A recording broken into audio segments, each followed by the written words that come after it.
らがその思いを形にしたものです。このトレノは水素エンジン車です。ですが、スーパー耐久のカローラのエンジンではありません。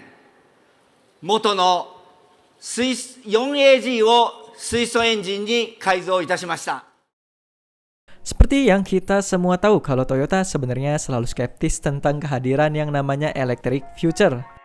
Tapi walaupun begitu, CEO Toyota, Akio Toyoda, percaya bahwa kalau mereka mau mengikuti perkembangan zaman, mereka juga harus menawarkan beberapa opsi pada customer untuk menentang kehadiran EV motor.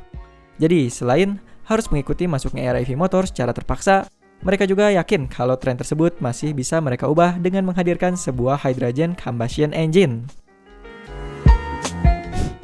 Nah, salah satu langkah yang mereka ambil untuk menonjolkan daya tarik pasar terhadap mesin yang menggunakan bahan bakar terbarukan ini adalah dengan memasangkan varian hydrogen engine kepada mobil klasik AE86 Sport Coupe yang ikonik, yang kita kenal juga dengan sebutan Heichiroku, yang baru aja minggu lalu Toyota pajang di Tokyo Auto Saloon. Pinter sih menurut kita untuk tim marketingnya ini. Selain itu, AE86 ini juga dibuat bersamaan dengan versi lainnya juga yang bisa mengkonversi hydrogen engine menjadi listrik, atau yang kita kenal dengan sebutan hydrogen fuel cell. Jadi bisa dibilang ada dua jenis mesin hidrogen ya. Ada hydrogen fuel cell yang masih pakai EV, dan juga hydrogen combustion engine. Nah, yang membuatnya menjadi begitu spesial selain dari sang ikonik AE86 Heichiroku, serta penggunaan bahan bakar hidrogen, katanya menurut informasi yang beredar, kedua mesin ini juga akan dipasangkan dengan sistem transmisi manual. Yang artinya jelas, mobil ini bakalan jadi inceran para antusias terutama untuk yang bergerak di bidang kompetisi drifting. Tapi entah permainan macam apa yang sedang dilakukan oleh pihak Toyota.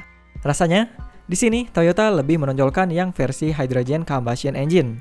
Karena kalau kita lihat untuk i86 versi elektrik, motor elektriknya mengambil dari unit Toyota Tundra dan baterainya diambil dari Prius Prime PHEV, yang mana output powernya cuma ada di kisaran 48 horsepower doang, dengan kapasitas baterainya yang ada di angka 13,6 kWh.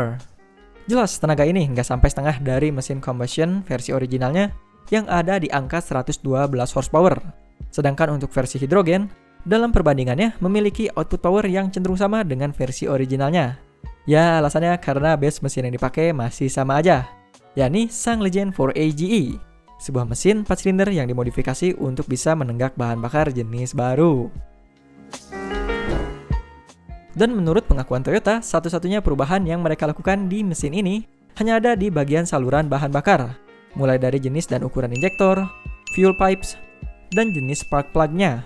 Sedangkan untuk tangki bahan bakarnya, mereka menggunakan dua buah tangki bertekanan tinggi yang sama persis seperti pada Mirai Fuel Cell yang disematkan di bagian belakang. Dan untuk teman-teman yang udah lama ngikutin channel ini, pasti tahu juga kalau Hydrogen Sprinter Tsuruno bukanlah satu-satunya kendaraan dengan hydrogen combustion engine yang pernah dibuat dan ditunjukkan pada acara Tokyo Auto Saloon.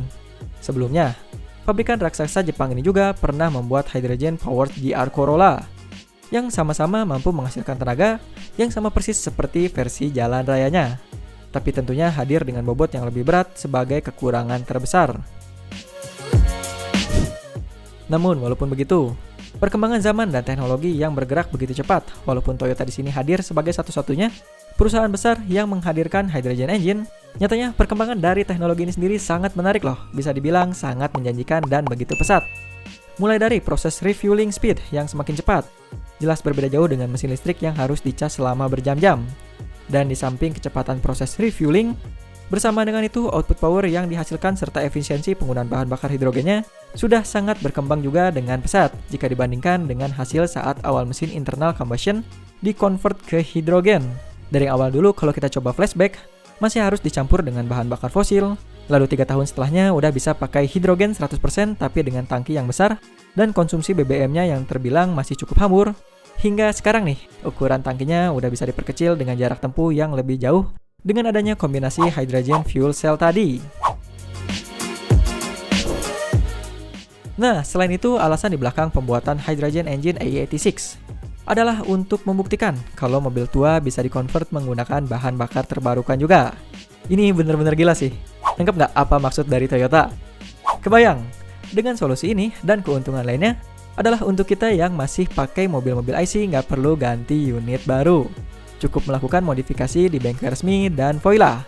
Semua mobil yang sekarang berlalu lalang di jalan raya bakalan ramah lingkungan.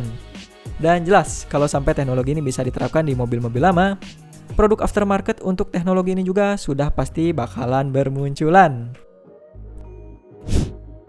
Dan lebih dari itu, ternyata ada alasan tertentu di balik semua langkah Toyota ini untuk menghindari hadirnya mesin listrik, di mana Toyota merasa bahwa gejolak perubahan dunia otomotif hari ini adalah sebuah tantangan bagi mereka untuk melindungi mobil-mobil saat ini dari peraturan masa depan yang sangat tidak berpihak kepada mesin IC.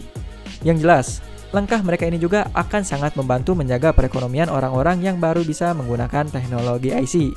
Karena mengingat masalah harga kendaraan yang tergolong mahal dan bukan barang-barang yang bisa dibeli kapanpun semaunya. Karena kalau kita coba lihat sekarang brosur-brosur mobil terbaru yang masih pakai teknologi combustion engine, itu harganya aja udah di kisaran 100 juta plus. Itu untuk kelas entry level loh, dan masih pakai teknologi IC. Sedangkan untuk yang pakai teknologi listrik itu harganya jauh lebih tinggi.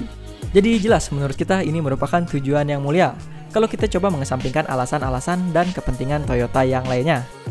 Dan emang sih kalau dipaksa pindah ke EV motor, pasti bakalan banyak orang yang nolak.